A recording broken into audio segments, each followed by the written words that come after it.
Donc Dieu a prévu la vie éternelle avant la fondation du monde. Avant la fondation du monde, Dieu a prévu de donner la vie.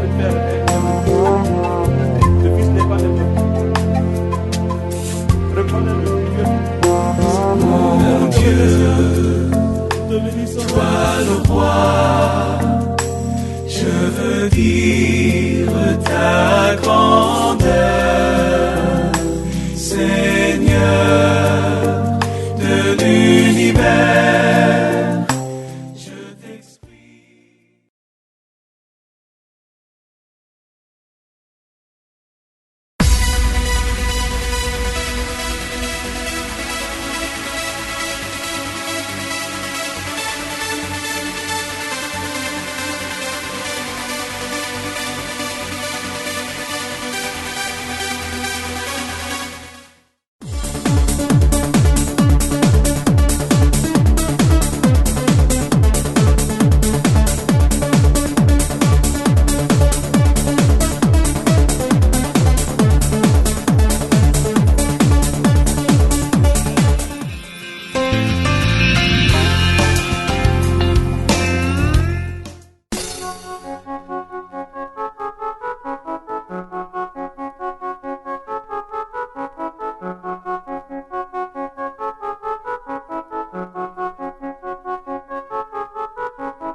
Alors, la part qui ne nous sera pas ôtée. Luc 10, verset 38. Luc 10, verset 38.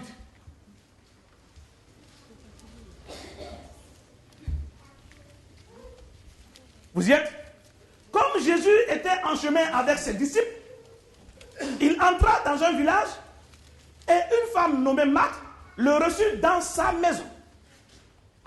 Elle avait une sœur nommée Marie qui s'étant assise aux pieds du Seigneur, écoutait sa parole. Marthe, occupée à divers soins domestiques, survint et dit: Seigneur, cela ne te fait-il rien que ma sœur me laisse seule pour servir? Dis-lui donc de venir m'aider. Marthe, quoi? Voilà sa sœur coucher la tête sur Jésus-Christ, en train d'écouter ce que Jésus-Christ est en train de dire. Marthe est scandalisée. Elle dit: mais regarde, ma sœur, quoi, elle est là, je suis en train de travailler, je lave les assiettes, je balaye, je m'occupe de la maison. Mais elle, quoi, elle est assise là sur ton épaule. Et puis toi, tu es là, quoi. Ne lui demande pas de quitter pour venir s'occuper du travail. Ah, toi aussi, comment tu es? Elle faisait des reproches à Jésus, se basant sur sa mentalité humaine, croyant que ce qui est humain là est ce qui est correct.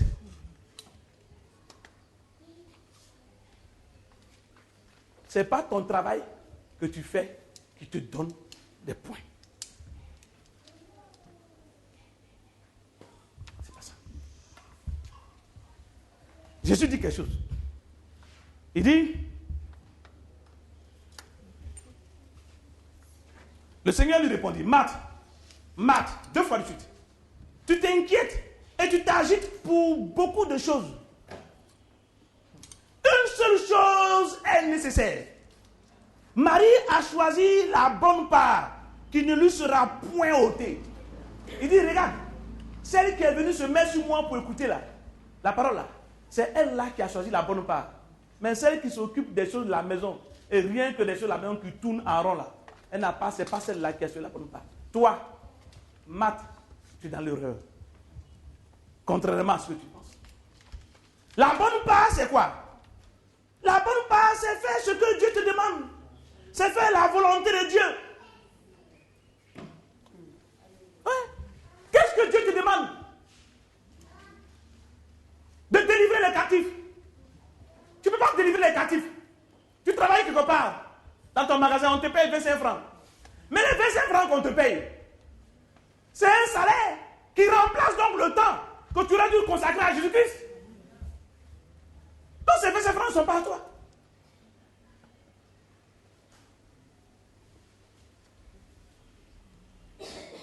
Si tu comprends très bien, ces versets francs ne sont pas à toi. Pourquoi? Parce que toi-même, tu n'es pas à toi. Tu appartiens à quelqu'un. Tu as un enfant qui t'appartient. Tu dis à l'enfant, va travailler chez le voisin. Ce que l'enfant reçoit, c'est pour toi. Tu lui reviens ici. Où est-ce que tu as trouvé? Tu devais rester à la maison pour faire le travail. Je t'amène là-bas, tu l'as fait là-bas. Reviens ici. C'est pour toi. C'est pour toi. Il faut comprendre cela dans ta tête. C'est pour toi. Ne fais pas l'erreur. Ne te trompe pas. Fais ce qui compte pour Dieu et non ce qui compte pour les hommes de ton village. Ne fais pas les choses que les hommes de ton village voient. Mais fais ce qui va toucher le cœur de Dieu. Ne fais pas les choses que les gens du village voient. Moi maintenant j'ai une nouvelle voiture. Tout le monde me connaît. Oh non, c'est faux. Tu te trompes. Tu as un problème. Personne ne te connaît. Toi-même tu ne te connais pas. Si tu te connaissais, tu allais savoir que c'est toi Jésus-Christ. Et si tu savais que c'est toi Jésus-Christ quoi, tu allais savoir que Jésus-Christ quoi, il ne faisait que faire la volonté de son Père. Mais tu ne connais pas ça. Toi tu oublies que tu es Jésus-Christ. Tu crois que tu es l'homme. Moadwa t'a mis au monde avec Jacobi. Tu crois que c'est toi ça? Tu n'as pas ça. Tu es enfant de Dieu. Tu appartiens à Dieu. Tu existais avant la fondation du monde. Dieu t'a appelé pour faire quelque chose. C'est toi qui es la lumière du monde. C'est toi qui es le sel de la terre. C'est en toi que Dieu habite. Hey, quelqu'un, Dieu habite en lui. Il est assis là, il ne fait rien.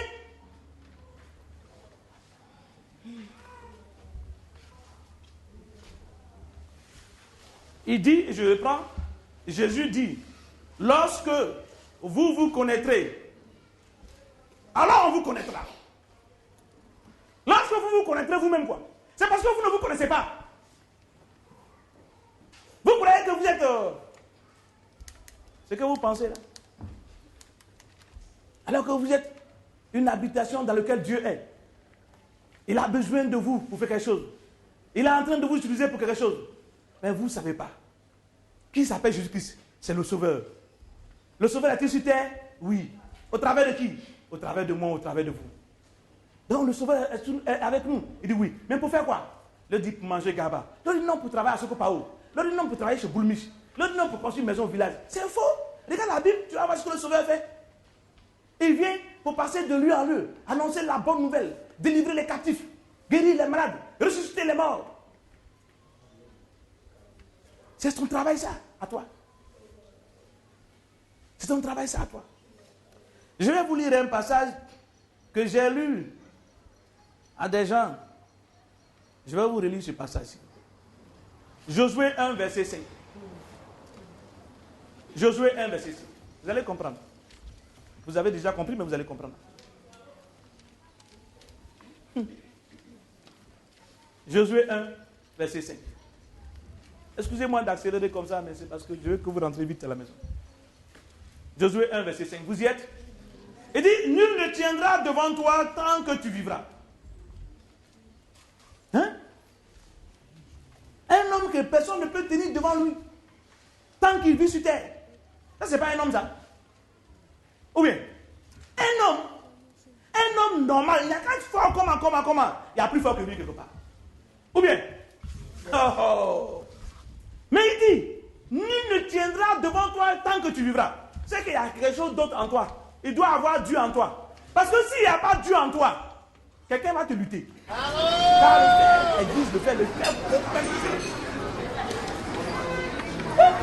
Nul ne tiendra devant toi tant que tu existeras, tu vivras. Pense à cela. C'est parce que Dieu habite en toi. Il dit cela à Josué. Mais quand il dit cela à Josué, quoi? Si tu lis ça en disant, il dit cela à Josué, tu fais une erreur. Où est Josué? Josué n'est pas là. Il est quelque part, où est-ce qu'on va aller après? Où est-ce que Michel est parti maintenant là? Elle est dans la joie là-bas. On va aller là-bas. Mais quand il est là-bas maintenant, la parole est toujours sur terre. Or, le Seigneur dit quoi? Sa parole là, elle ne quittera jamais, ne passera jamais, tant aussi longtemps que le ciel et la terre seront. Si la parole ne passe pas, si Josué ne l'est passé, donc la parole là, c'est pour qui alors? Hein? C'est pour ceux qui restent, mon fils. C'est pour ceux qui restent. C'est pour ceux qui restent. Donc c'est pour toi et c'est pour moi. Donc ça ne vaut pas la peine de dire Josué quoi. Et puis ça ne vaut pas la peine de décrire ça comme étant seulement un principe. Car la Bible dit quoi? Que soyons des faiseurs de la parole de Dieu. Réalisons la parole de Dieu. Donc c'est à toi et moi que Dieu est en train de dire que personne ne tiendra devant toi tant que tu vivras. Maintenant, il faut comprendre pourquoi. Regarde bien. Regarde bien. Parce que quand on dit personne ne tiendra devant toi, tu es content, tu dis alléluia, tu aimes ça. Maintenant, il faut comprendre pourquoi il te dit ça. Il dit, je serai avec toi comme j'ai été avec Moïse. Ça veut dire pourquoi? Parce que Dieu est avec toi. C'est clair. Emmanuel, Dieu est avec nous. C'est pour cela. Mais alors, donc ce n'est pas suffisant. Si Dieu est avec nous, il faut comprendre pourquoi Dieu est avec nous. Il n'y a pas quelqu'un qui vient habiter chez quelqu'un d'important en tout cas, qui vient habiter chez quelqu'un pour rien. Quelqu'un d'important est d'occupé. Dieu est occupé par ce qui se fait dans le monde entier. Comment quelqu'un qui est occupé par ce qui se fait dans le monde entier vient habiter dans quelqu'un pour dormir? Croyez-vous en cela? Moi, je ne crois pas en ça, moi. Je ne sais pas si vous pouvez croire en des choses comme ça. Quelqu'un qui est occupé, le président des États-Unis d'Amérique, peut-il venir chez moi pour dormir seulement? Non. S'il vient chez moi, un papa va commencer à s'inquiéter de moi. Il va dire, il y a quelque chose que tu es en train de faire dans la Côte d'Ivoire. Tu ne peux pas venir ici pour aller dormir chez la poche, s'asseoir là pour dormir. Il y a quelque chose que tu es en train de faire. C'est clair ou bien? Donc, Dieu ne peut pas venir habiter chez toi pour rien. Mais si toi, depuis longtemps que Dieu habite en toi, que tu ne fais rien, tu dois savoir que tu as un problème. Ça, tu as un problème. Il dit quoi? Il dit, je ne te délaisserai point, je ne t'abandonnerai point. Il dit, fortifie-toi et prends bon courage. Car c'est toi qui mettras ce peuple en possession du pays que j'ai juré à leur père de leur donner. Donc il dit à toi et à moi, puisque maintenant c'est au parti de Josué, que c'est toi, dis c'est moi, qui mettra en possession, ce que j'ai juré de donner aux hommes. Regarde ta responsabilité. Regarde ta responsabilité.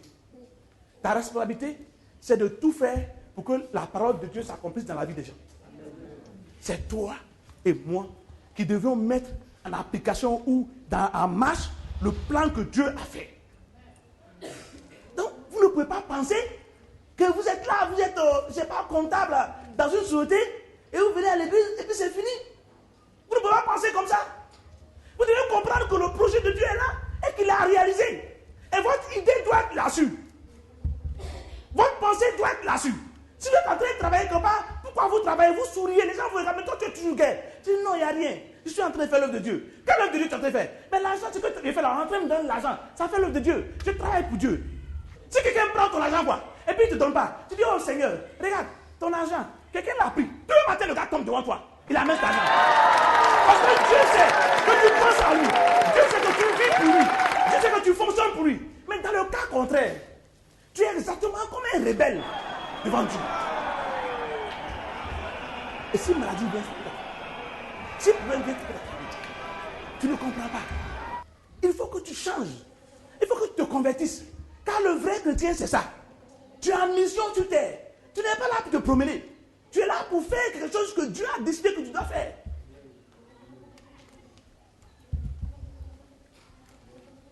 Il faut te rendre compte de cela. Il dit, c'est toi qui mettras ce peuple en possession de ce que j'ai juré à leur père de leur donner. Donc c'est nous qui devons faire cela. Les gens doivent réussir à cause de nous. Les gens doivent réussir au travers de nous. On va se battre pour le faire. Alors nous aurons compris. Nous aurons compris. Il dit, fortifie-toi. Seulement aie bon courage. En agissant fidèlement, selon toute la loi que Moïse, ton serviteur, t'a prescrite. Il dit, ne t'en détourne ni à gauche ni à droite, afin de réussir dans tout ce que tu entreprendras. Quand il dit de réussir dans tout ce que tu entreprendras, tous les jours, vous interprétez ça comme étant, quand je vais vendre mangue, ça va réussir. Quand je vais vendre la tchéquette, ça va réussir. Et puis vous pensez que ça va réussir pour que vous ayez de l'argent. Vous allez venir donner votre dîme, vous allez faire un peu de femme, et puis le reste là, vous allez construire votre maison à Yopougon. C'est comme ça que vous pensez. Vous pensez mal. Il dit quoi à Josué? C'est alors que tu réussiras dans toutes les entreprises. Quelle est l'entreprise de Josué? C'est à faire entrer dans Canaan le peuple de Dieu. Ton entreprise à toi, c'est quoi? C'est amener la prospérité dans le peuple de Dieu et la délivrance de tout homme qui est opprimé. Que tu le veux ou non, c'est ça ton business. Donc, n'essaie pas de déplacer la cible. N'essaie pas de déplacer l'orientation que Dieu te donne. Ne laisse pas les choses te tromper pour regarder dans une direction qui n'est pas la vérité. Regarde la direction qui est vraie. Quelque chose te blague, tu regardes là, tu fais comme quand tu étais païen. Tu prends l'église pour un lieu de maraboutage. Tu viens aller prier pour que on a appris quoi, mon commerce, ça va marcher plus que pour mon voisin. C'est inutile, tu perds ton temps. Si tu regardes la direction de Dieu, tu deviens forcément un Superman. La Bible dit quoi? Il dit, si toi tu te connais toi-même et que tu découvres qui tu es, tu sauras que tu es le Fils de Dieu. C'est ce qu'il dit. Il dit, quand tu te connaîtras toi-même, on te connaîtra. Et toi, tu sauras que tu es le Fils de Dieu. Tu sauras que tu es le Fils de Dieu. Tu sauras que tu es Jésus. Tu sauras que c'est toi Jésus-Christ. Tu vas comprendre cela. Tu vas réaliser que c'est toi le Christ.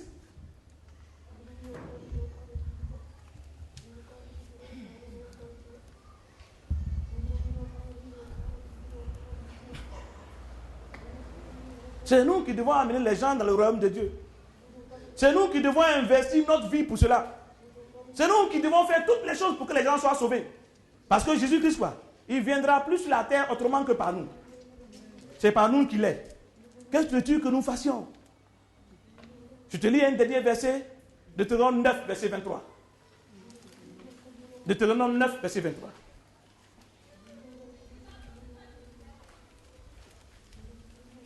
Deutéronome 9, verset 23. Il dit la chose suivante. Et lorsque l'Éternel vous envoya à Kades Bernéas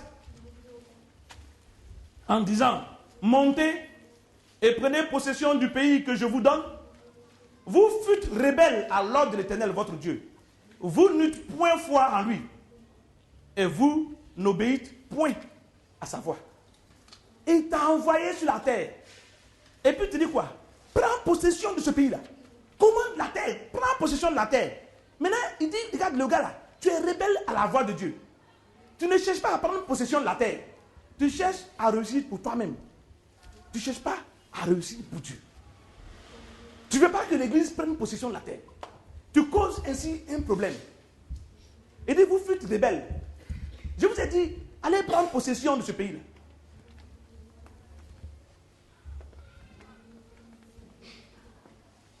Bien-aimés, il faut comprendre cela.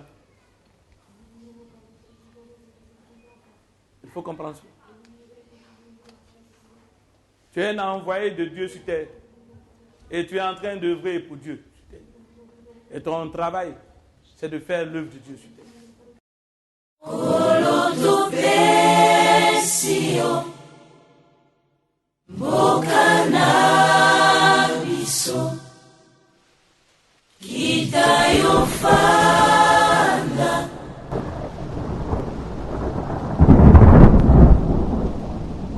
Bonjour. Oui, comment vous appelez?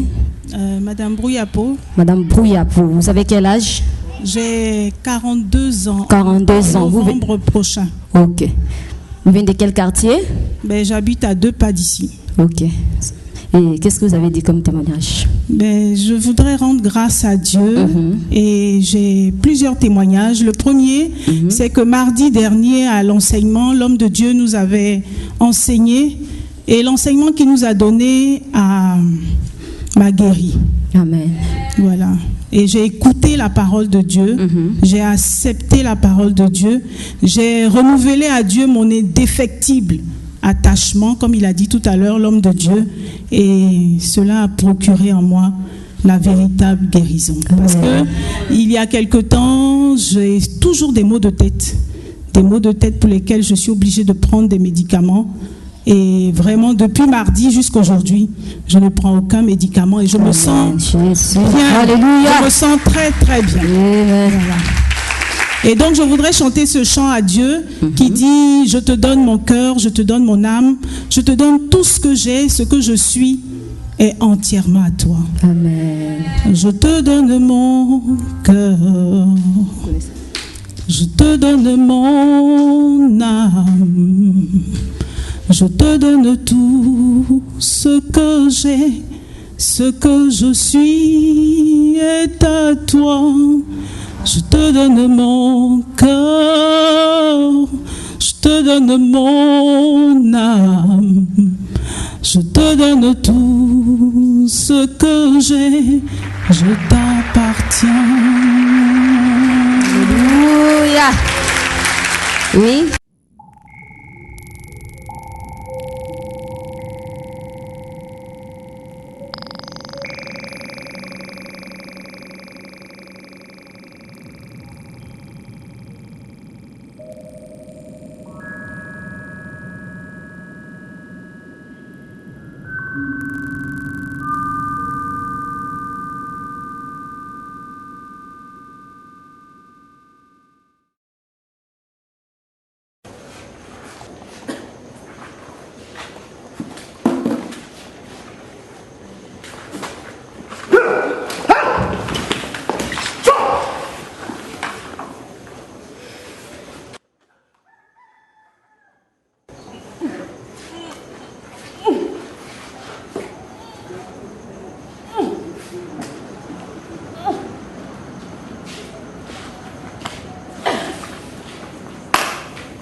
C'est pas une question de pardon.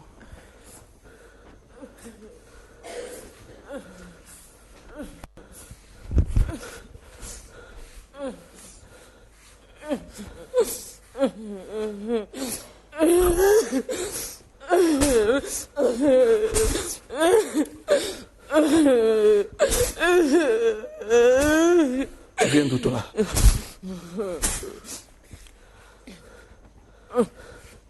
Sors de ce corps. Sors. Sors. Sors. In the name of the Lord Jesus Christ.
Amen. On va dire merci à notre Seigneur et on va se séparer. Nous allons nous revoir tout à l'heure à 9h. Donc on élève la voix, on dit merci au Seigneur et on se voit tout à l'heure à 9h. Seigneur, nous te disons merci pour la délivrance, nous te disons merci pour tout ce que tu as fait. Merci Papa pour la nouvelle année en haut de nos doigts. Merci Seigneur pour tout ce que tu as touché ce soir, Seigneur. Merci, Seigneur, pour tout ce que tu as délivré ce soir. Que ton nom soit élevé, Père, que la gloire te revienne, Père. Merci, Seigneur, pour ta bonté.